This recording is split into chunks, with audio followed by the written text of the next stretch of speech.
अस्सलाम वालेकुम। ਅੱਜ ਮੈਂ ਮੌਜੂਦ ਹਾਂ ਪੰਜਾਬੀ ਸ਼ਾਇਰੀ ਦੇ ਵਿੱਚ ਇੱਕ ਅਨੋਖਾ ਰੰਗ ਰੱਖਣ ਵਾਲੀ ਸ਼ਖਸੀਅਤ ਔਰ ਸੀਨੀਅਰ मोस्ट शायर मेरे बहुत पसंदीदा राय मखान नासिर साहब को डिस्कस करांगे। राय साहब ਦੀ ਸਟੱਡੀ ਲਾਈਫ ਤੋਂ ਲੈ ਕੇ ਤੇ ਜਵਾਨੀ ਤੱਕ ਨੂੰ ਤੁਹਾਡੀ ਨਜ਼ਰਾਂ ਦੇ ਸਾਹਮਣੇ ਪੇਸ਼ ਕਰਾਂਗੇ। ਰਾਏ ਸਾਹਿਬ ਕੋਲ ਪੁੱਛਾਂਗੇ ਤਾਂ ਕਿ ਅਸੀਂ ਰਾਏ ਸਾਹਿਬ ਕੋਲੋਂ ਸਿੱਖ ਸਕੀਏ ਕਿ ਜ਼ਿੰਦਗੀ ਕਿਵੇਂ ਗੁਜ਼ਾਰੀ ਦੀ ਹੈ। अस्सलाम वालेकुम जी। वालेकुम अस्सलाम जी। राय साहब इब्तदाई तालीम कित्थों हासिल की? मेरी इब्तदाई तालीम है चीसन कॉलेज लाहौर दी। जी जी। मोड़ इत्थे पिछा कोई मामला बन गया कतलों कुतलों का, जी उस वजह तो मैनू आना पिया। जी। आके फिर डेरे अपना डेरा संभाल लिया? हाँ, डेरे च रहा अपना। जिहड़ी बाकी तालीम आई वो प्राइवेट तौर पर की। जी।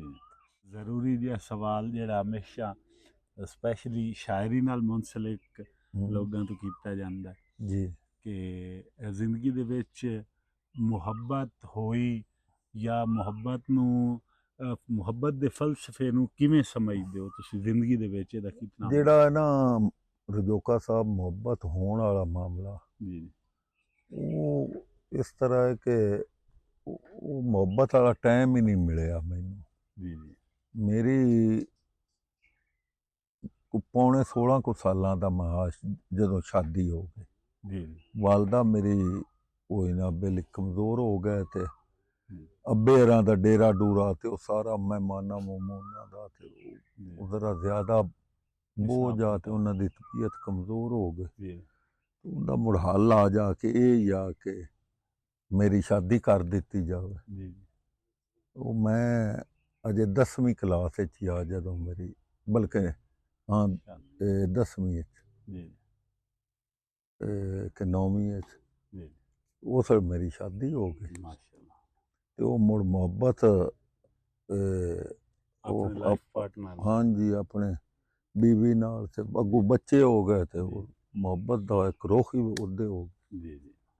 नहीं तो मुहब्बत तो फितरी अमर हुंदा है लोगों नू सारियां नू हुंदा।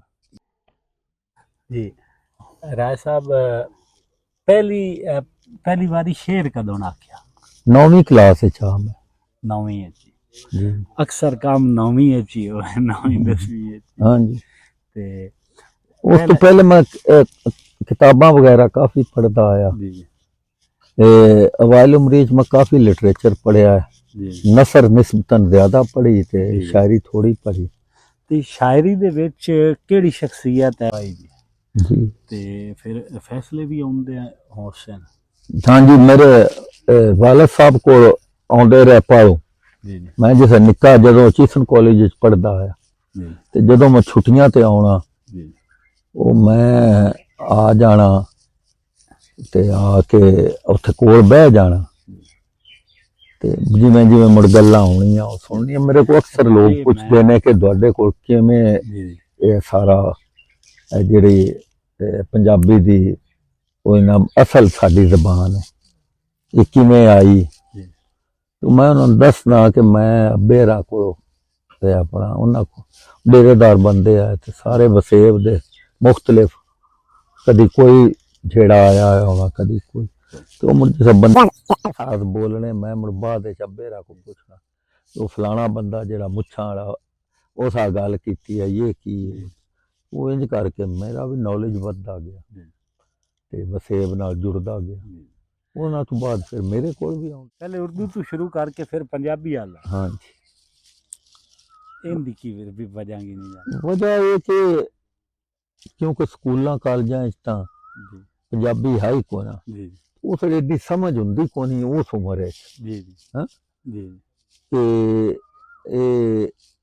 वो जो असल मामला की उर्दू दे अपना उस्ताद जेड़े आए उन्हें शेर पढ़ने शेरां दी तशरीह करनी ज़ाहिर उर्दू ਸ਼ਾਇਰ ਸ਼ੇਰ ਵੀ ਤੇ ਅਗੋਂ ਤਸ਼ਰੀਹ ਵੀ ਜੀ ਤੋ ਜ਼ੇਨ ਉਸ ਪਾਸੇ ਸ਼ਾਇਰੀ ਮੁੜ ਬੰਦੇ ਦੇ ਵਿੱਚ ਹੋਵੇ ਤਾਂ ਜ਼ੁਬਾਨ ਤਾਂ ਉਹਦਾ ਮਸਲਾ ਨਹੀਂ ਹੁੰਦਾ ਜੀ ਸ਼ੇਰ ਮਸਲਾ ਹੁੰਦਾ ਸ਼ੇਰ ਹੀ ਆਉਣਾ ਹੁੰਦਾ ਜੀ ਉਹ ਉਰਦੂ ਦੀ ਤਾਂ ਇੰਜ ਹੋਈ ਲੇਕਿਨ ਜਲਦੀ ਮੈਨੂੰ ਅਹਿਸਾਸ ਹੋ ਗਿਆ ਕਿ ਮੈਂ ਉਰਦੂ ਨਾਲੋਂ ਪੰਜਾਬੀ ਮੈਂ ਜੋ ਬਿਹਤਰ ਕਰ ਲੈਣਾ ਕਿਉਂਕਿ ਉਹ ਇੰਜ ਹੀ ਹੈ ਜਿਵੇਂ ਇੱਕ ਬੰਦਾ ਆਪਣੇ ਘਰ ਵੜ ਜਾਂਦਾ ਤੇ ਉਰਦੂ ਤਾਂ ਇੰਜ ਮਾਲੂਮ ਹੁੰਦਾ ਜਿਵੇਂ ਕਿਤੇ ਪੁਰਾਣਾ ਗਿਆ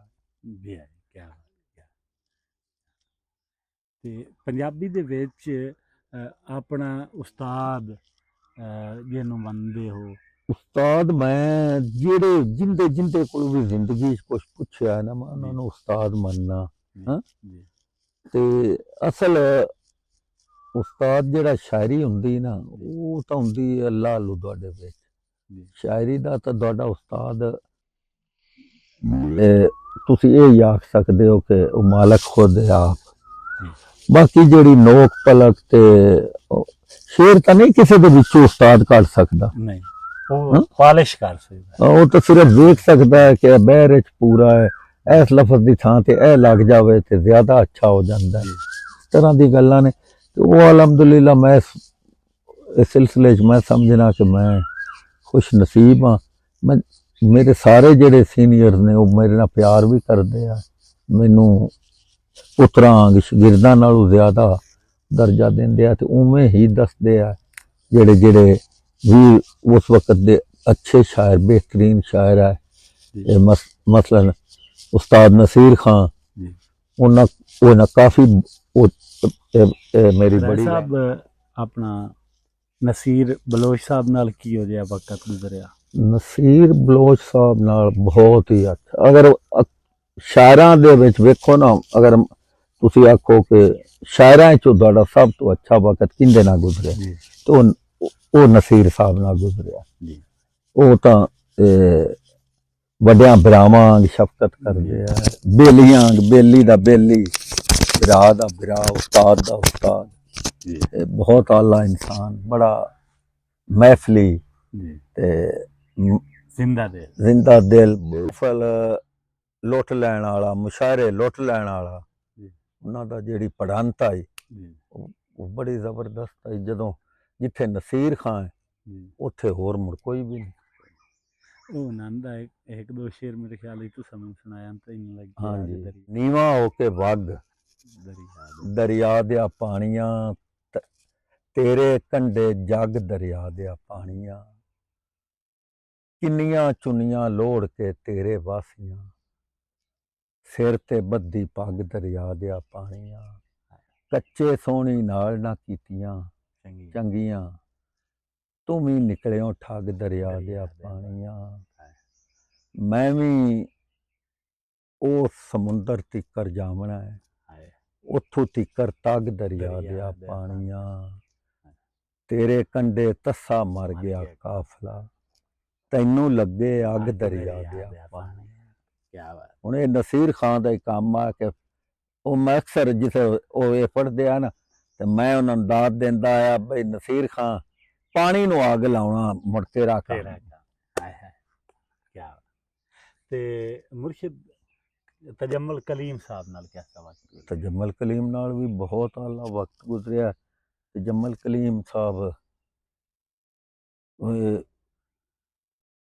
ਪੰਜਾਬੀ ਜ਼ਬਾਨ ਨੂੰ ਜਿਹੜਾ ਗਜ਼ਲ ਦਾ ਅਸਲੂਬ ਦਿੱਤਾ ਹੈ ਨਾ ਉਹ ਉਹਨਾਂ ਦਾ ਵਾਧਾ ਹੈ ਉਸ ਤੋਂ ਪਹਿਲੇ ਜਿਹੜੀ ਗਜ਼ਲ ਹੈ ਨਾ ਉਹ ਕੋਈ ਉਹਨਾਂ ਤੀਸਰੇ ਚੌਥੇ ਦਰਜੇ ਦੀ ਗਜ਼ਲ ਆਈ ਤੇ ਹਾਈ ਵੀ ਫਾਰਸੀ ਤੇ ਉਰਦੂ ਦਾ ਆਪਣਾ ਚਰਬਾ ਲੇਕਿਨ ਤਜਮਲ ਨੇ ਗਜ਼ਲ ਨੂੰ ਗਜ਼ਲ ਕਰਕੇ ਪੰਜਾਬੀ ਗਜ਼ਲ ਕਰਕੇ ਤੇ ਉਸ ਲਿਆਂਦਾ ਸਾਹਮਣੇ ਤੇ ਇਹ ਕ੍ਰੈਡਿਟ ਹੁੰਦਾ ਮਰਦੇ ਦਮ ਤੱਕ ਤੇ ਰਾਂਦੀ ਦੁਨੀਆ ਤੱਕ ਹਾਂਜੀ ਤੇ ਉਂਝ ਉਹ ਅਸੀਂ ਜਿੱਥੇ ਜਦੋਂ ਵੀ ਪ੍ਰੋਗਰਾਮ ਕਰਾਉਂਦੇ ਆਪ ਸਾਡੀ ਅਦਬੀ ਨਸੀਰ ਖਾਂ ਤਜਮਲ ਤੋਂ ਬਗੈਰ ਸਾਡੇ ਕੋਈ ਹੋਵੇ ਪ੍ਰੋਗਰਾਮ ਜੇ ਹੋਇਆ ਹੋਵੇ ਬਾਅਦ ਵਿੱਚ ਆ ਕੇ ਤਜਮਲ ਕੋਈ ਨਾ ਆਉਂਦੇ ਤੇ ਨਸੀਰ ਖਾਂ ਤਾਂ ਮਰਦੇ ਦਮ ਤੱਕ ਹਰ ਪ੍ਰੋਗਰਾਮ ਵਿੱਚ ਆਉਂਦੇ ਰਹੇ ਤੇ ਤੇ ਜੰਮਲ ਬਿਲਾ ਸ਼ੁਬਾ ਗਜ਼ਲ ਦਾ ਬਹੁਤ गजल अच्छा है।